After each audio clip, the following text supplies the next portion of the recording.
우리 동물원에 놀러 오세요. 24시간 바쁜 동물원 119 위험에 빠진 동물 이야기. 사슴아, 비닐봉지는 먹지 마. 선생님, 사슴이 쓰러져 있어요. 빨리 사슴 우리로 와주세요. 매우 긴급한 상황이야. 동물이 쓰러질 정도면 크게 다쳤다는 뜻이거든. 조금만 늦어져도 죽을지 몰라. 나는 발에 모터라도 달린 양 순식간에 사슴 우리 앞에 도착했어. 재빨리 다가갔지만 사슴은 눈만 두리번거릴 뿐 전혀 움직이지 않았어. 안타깝게도 별로 가망이 없어 보였단다.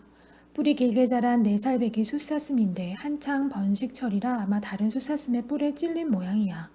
뾰족한 뿔에 찔리거나 이빨에 물리면 겉보기엔 상처가 거의 없어.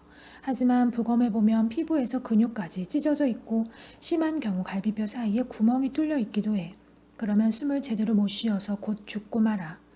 최악의 상황을 생각하면서 일단 사슴을 진로실로 옮겼어. 제일 먼저 약한 포도당과 전해질이 든 수액을 주사했어. 사슴이 워낙 탈진 상태였기 때문에 수분을 보충해 주어야 했거든. 수액을 넣으면 혈관으로 약물을 쉽게 집어넣을 수 있는 길이 확보되기도 해. 그래서 수액 주사는 가장 중요한 기초 자료라고 할 수 있지. 한동안 수액이 몸속으로 들어가자 녀석은 정신을 차리는 듯 했어.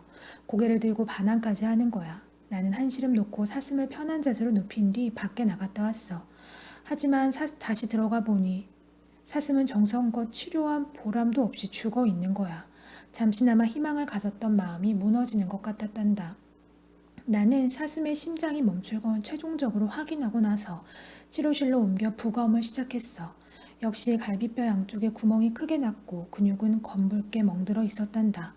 죽기 전에 얼마나 고통이 심했는지 심장을 감싼 심낭에도 물이 가득 고여 있었단다. 이런 여러 가지 상황들로 사슴이 죽은 이유는 심장마비이고 심장마비를 일으킨 원인은 다른 사슴의 뿔에 받쳐 갈비뼈 양쪽에 타박상을 입었기 때문인 걸 알았어. 사슴 부검이 끝나자 이번에는 배 위를 부검했어. 이런 경우에 복부의 장기인 간, 위, 창자, 신장은 지극히 정상이라 부검할 필요가 별로 없어.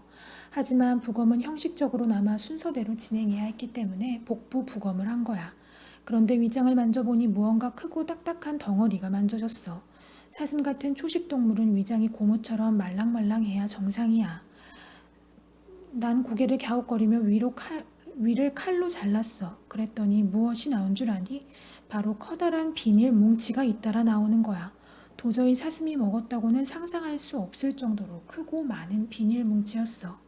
가끔 사슴이 과자 봉지를 씹는 걸 보고 빼앗았지만 설마 삼키기까지 한 줄은 정말 몰랐단다. 이것을 보고 사슴이 죽은 원인을 다시 정리했단다. 이 사슴은 반짝거리는 비닐봉지를 너무 좋아해서 보이는 대로 삼켰던 거야. 비닐봉지는 소화가 되지 않기 때문에 결국 위 속에 차곡차곡 쌓여서 만성 소화불량을 일으켰고 결국 몸을 약하게 만든 거야. 원래 동물의 세계에서 약한 녀석은 무리들에게 집단 따돌림을 받거나 구타를 당하기도 해. 이 녀석도 몸이 약해지자 다른 동료들에게 구타를 당해 심장마비로 죽음을 맞게 된 거지. 그렇다면 결국 사슴을 죽인 것은 이 비닐 뭉치를 버린 사람일 거야. 물건을 잘 두고 다니는 덜렁이 사육사일 수도 있고 장난꾸러기 관람객들일 수도 있지. 우리의 사소한 부주의가 사슴을 죽일 수도 있다는 것 다시 한번 되새겨야겠지. 펭귄의 무서운 이름표. 피용. 마취총의 화살이 개에게 똑바로 날아갔어. 화살은 개의 배에 제대로 맞았어. 하지만 개는 화살을 맞자마자 산속으로 불이 나게 달아났지. 나는 사람들과 함께 부지런히 뒤따라갔지만 개는 보이지 않았어. 근처에 있던 공장 사람들에게도 부탁해서 함께 개를 찾아다녔어. 산속을 샅샅이 뒤진 뒤에야 어느 무덤가에 쓰러져 있는 개를 찾았단다. 개를 왜 마취총으로 쏘았는지 궁금하지? 이 개는 나와 함께 마취총을 쏜 아저씨가 예전에 키웠던 개야. 강아지일 때 목줄을 한 채 달아나 주변을 배회했는데 시간이 지나면서 몸집이 커지자 목줄이 조여들어 살을 파고 들어갔대. 아저씨가 보다 못해 목줄을 풀어주려 했지만 개가 워낙 사람 곁으로 다가오지 않아서 잡을 수 없었던 거야. 동물병원에 도와달라고 했다가 거절당하고 결국 나에게 찾아온 거란다. 마취된 개는 겉보기에도 목이 많이 상해 있었어. 개가 점점 자라면서 목줄이 살을 파고 들어가 그 주변이 모두 썩고 있었어. 목줄부터 제거하는 게 우선이었어. 재빨리 개를 안고 동물원으로 돌아와 목줄을 제거하기 시작했어. 정말 살이 썩는 냄새가 진동하더구나. 목줄을 떼어낸 뒤에 썩은 부위를 깨끗이 수술하고 소독해 주었어. 이제 개의 목은 깨끗해졌지만 내 손에서는 썩는 냄새가 쉽게 가지지 않았지. 하지만 한 생명을 살렸다는 기쁨에 기분은 무척 좋았단다. 동물원에서도 동물을 관리하기 위해 조임쇠 등의 기구를 사용해. 나도 펭귄을 관리하려고 타이라고 부르는 플라스틱 조임끈을 사용한 적이 있단다. 당시 동물원의 한 살배기 자카스 펭귄 10마리가 한꺼번에 들어와서 관리가 필요했어. 펭귄 하나하나를 관리하려면 어떤 녀석이 어떤 녀석인지 구분해야 해. 그래서 나는 조임끈에 번호를 적어 각 펭귄의 오른발과 왼발에 번갈아 채워서 표시했단다. 그 뒤 2달쯤 지나자 펭귄들이 부쩍부쩍 자라나더니 털갈이를 시작했어. 슬슬 내가 붙인 조임끈이 펭귄들에게 해를 입히지는 않을까 걱정이었어. 처음에 조임끈이 빠지지 않도록 꽉 조여놓았거든. 그래서 그날 바로 펭귄 우리에 들어가 한 마리씩 붙들고 확인해 보니 그중 몇 마리는 조임끈이 다리에 꽉 조여들었더구나. 안 되겠다 싶어 조임끈을 모두 잘라내고 펭귄 한 마리 한 마리의 특징을 노트에 정리했단다. 우리는 흔히 동물들의 안전을 위한다며 연구나 조련을 목적으로 쇠나 플라스틱 이름표를 다리에 붙이곤 해. 이름표는 색상과 모양도 가지각색이지. 생물학자들이 연구해서 안전하게 만들긴 했지만 항상 다시 한번 검토하고 점검할 필요가 있어. 또 나만의 생각이지만 낯선 사물이나 냄새를 싫어하는 동물들의 본능 때문에 이런 부착물을 달면 집단 내에서 따돌림을 받거나 심하면 쫓겨날까봐 걱정이 되곤 한단다.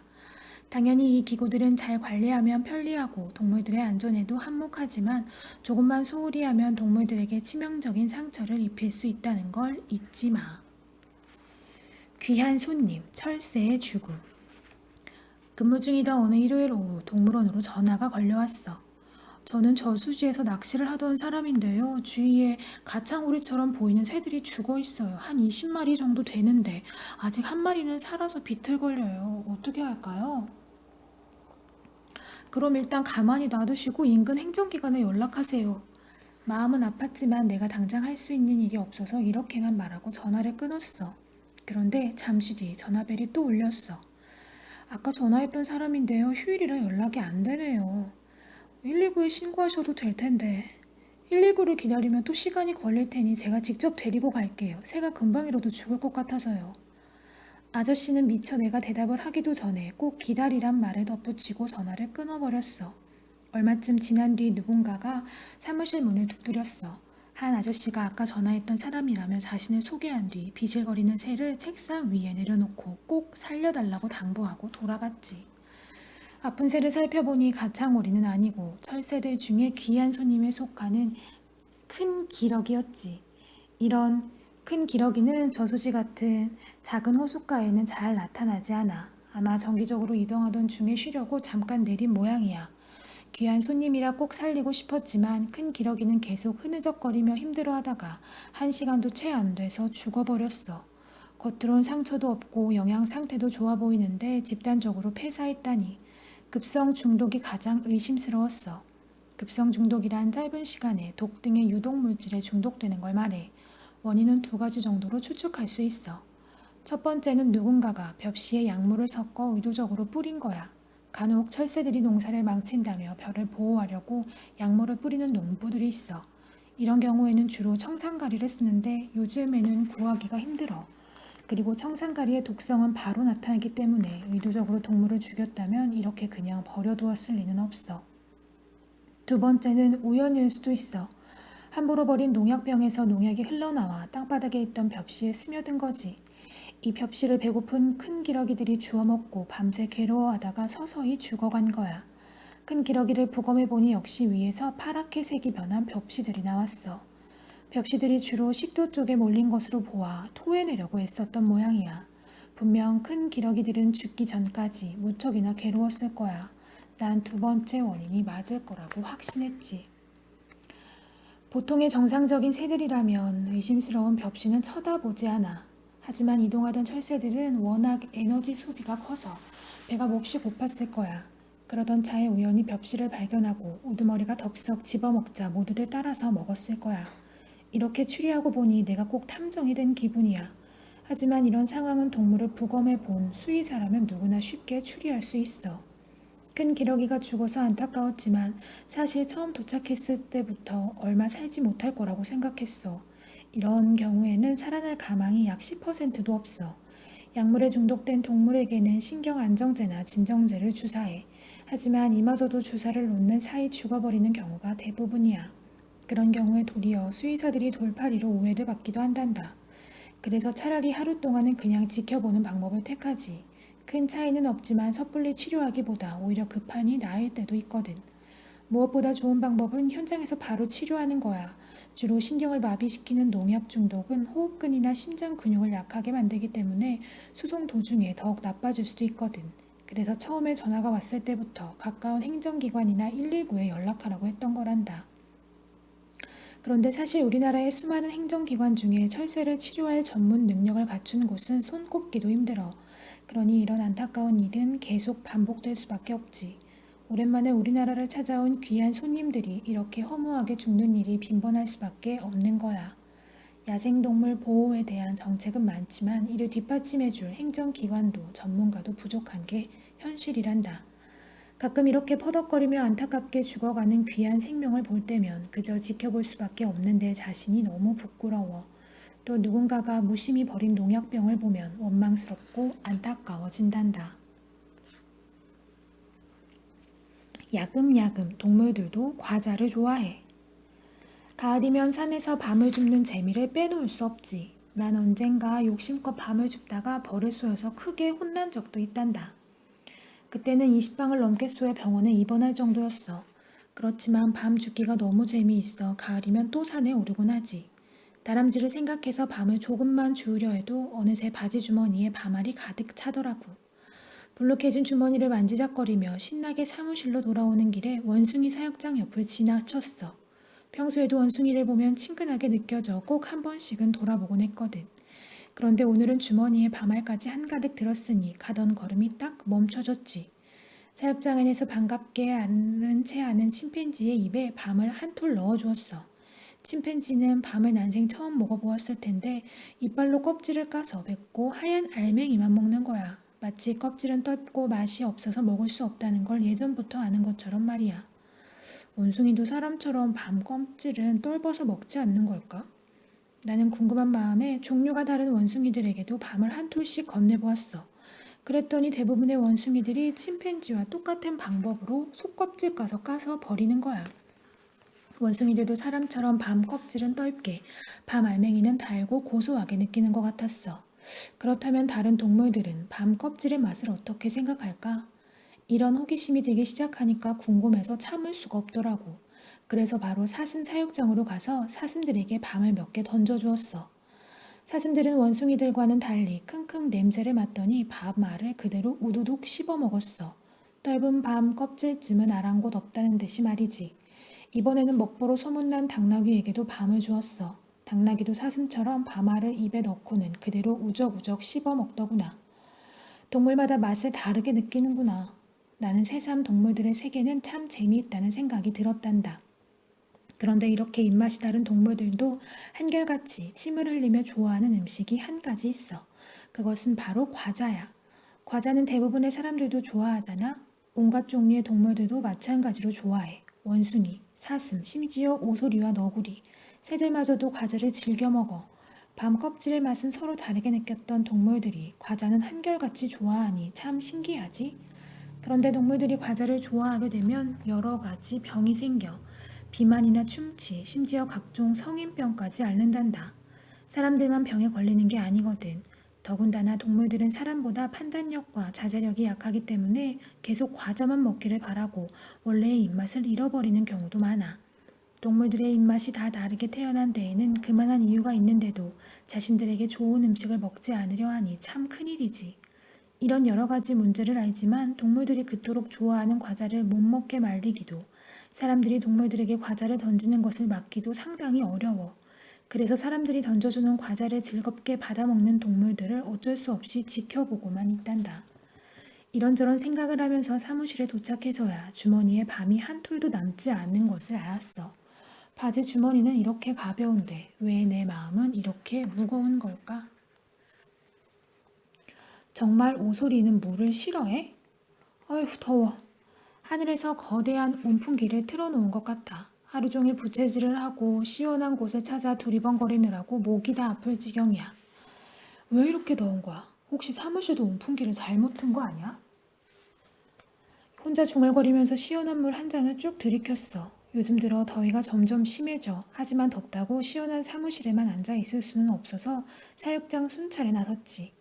오소리 사육장에 가보았더니 물통에 물이 하나도 없었어.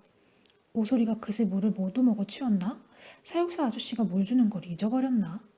난 고개를 갸우뚱거리며 돌아섰단다. 이튿날, 또 그 이튿날도 오소리 사육장의 물통은 여전히 말라있지 않겠니? 난 고개를 갸웃거렸지. 마침 신참 사육사 한 명이 지나가기에 말을 걸었어. 오소리에게 물 좀 주세요. 오소리는 물을 먹일 필요가 없는데요.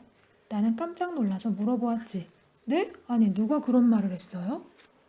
원래 오소리는 물 없이도 잘 사는데요. 곰곰이 생각해봐. 이 세상에 물을 먹지 않고 살 수 있는 동물이 어디 있겠니? 사막에서 사는 낙타는 물이 없어도 살지 않느냐고? 낙타나 오릭스도 물 없이 오래 견딜 수 있을 뿐이지 물을 먹지 않는 것은 아니야. 물 없이 살 수 있는 동물은 세상에 어디에도 없어. 모든 생물들이 살아가는데 꼭 필요한 것 중 하나가 물이야. 우주 탐사를 할 때도 물이 있느냐 없느냐로 생물이 사는지 아닌지를 예측하잖아. 그래도 내가 혹시 잘못 알고 있나 싶어서 이것저것 책을 찾아봤어. 하지만 아무리 책을 뒤져봐도 그런 말은 찾을 수가 없었어.